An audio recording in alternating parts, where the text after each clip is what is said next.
everyone. This is Dr. Rebecca Shaffer from Cincinnati Children's Hospital. I'm going to talk to you today about wearing masks and how we can teach this skill to our individuals with Fragile X syndrome.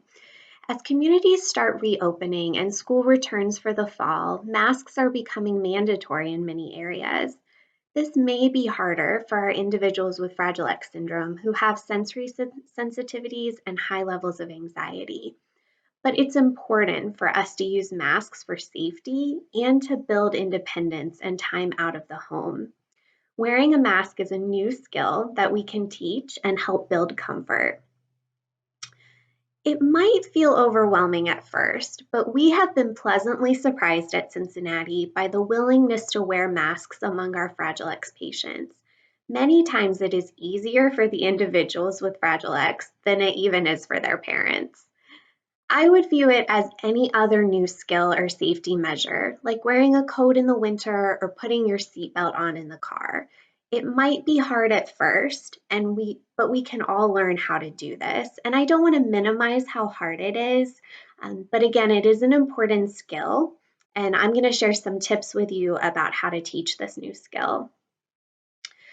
Mask wearing is soon going to become part of our normal routine for the day, so it is important to start working on it now. Let's talk about some supports that could be helpful as you teach mask wearing. You can use a social story that explains why a mask is needed. A first then board is also an option. First, we put our mask on and then we go here. It also might be helpful to let the individual choose the type of mask and the pattern if that's possible.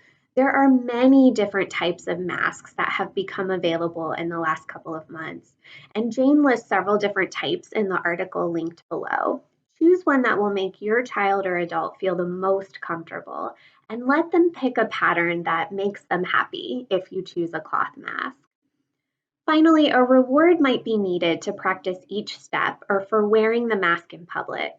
Examples such as, you can use my phone while you have the mask on, or you get stickers while keeping it on, or you can have a special treat at the end of the trip if you wore the mask the whole time.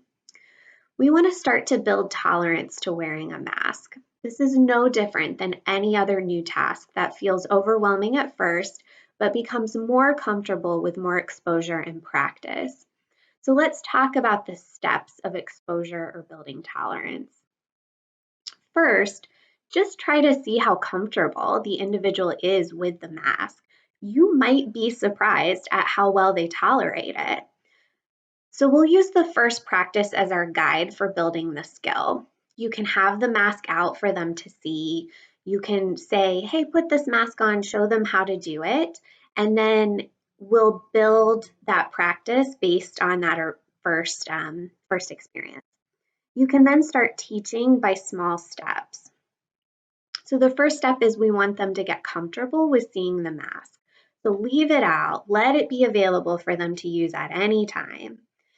Next, we want to model wearing the mask. The more you see it, the more comfortable you will be, especially if you see others wearing it on a frequent basis.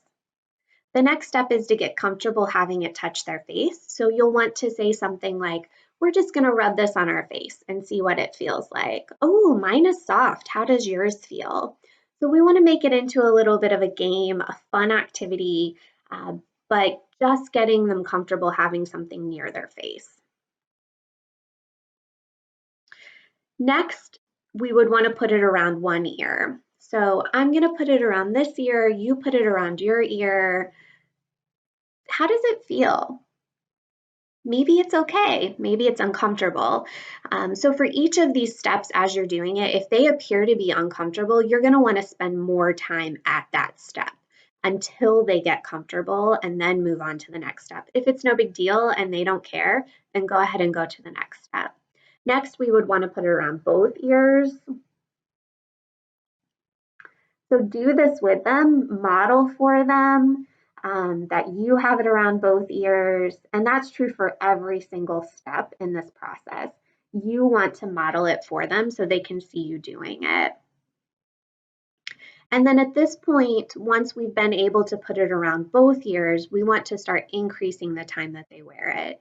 So there's a couple of ways to do this. You could use a visual timer to let them know how long the step will last.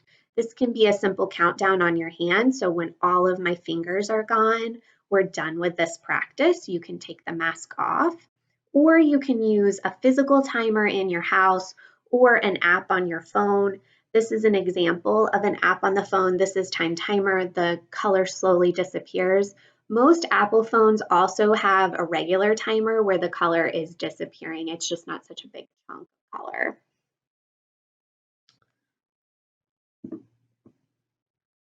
It will also be helpful to practice the mask during daily routines or activities at home, such as wear the mask while you walk to the backyard and come back inside.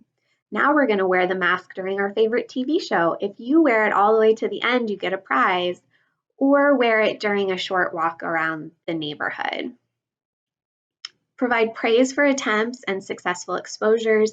Even if they're not successful, if they attempted and they tried, we really want to reinforce that and give them praise for trying.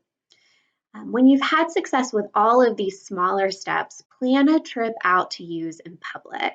Make the trip short with a clear purpose, like we're going to go in the grocery store and get a jug of milk, and then we're going to come out, and that's all we're going to do. We also want to make the expectation clear that we will use the mask the entire time we're out. So while we're in public, we're going to wear our mask. If you keep your mask on the whole time, we get this prize when we're done. Good luck as you start teaching your child or your young adult or older adult with Fragile X to wear a mask. This will keep them and others around them safe and allow more access to the community. We can't wait to hear how it goes for your family. Good luck.